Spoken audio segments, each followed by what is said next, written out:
Christina Chapman wasn't your typical criminal.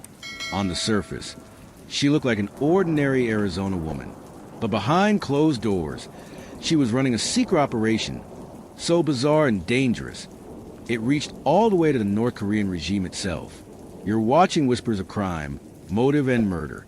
Subscribe now for more real-life stories of deception, greed, and the shocking truths hiding in plain sight.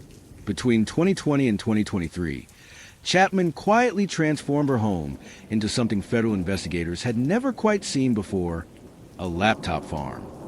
At least 90 laptops sat humming under her supervision, each one connected to a stolen identity. These weren't just any stolen identities. They belonged to real U.S. citizens whose names and social security numbers were hijacked and used to infiltrate some of America's most trusted companies.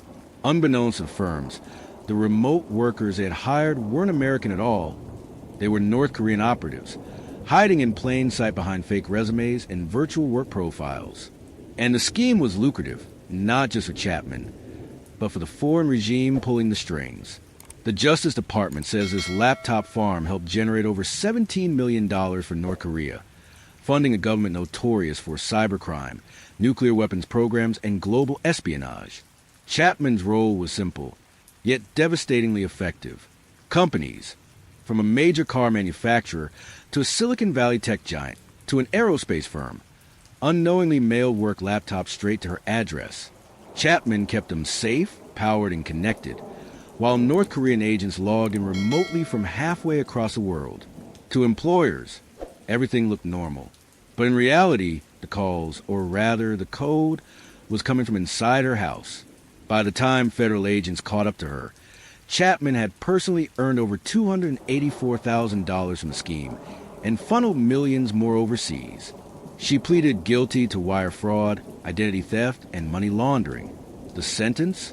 More than 8 years in federal prison.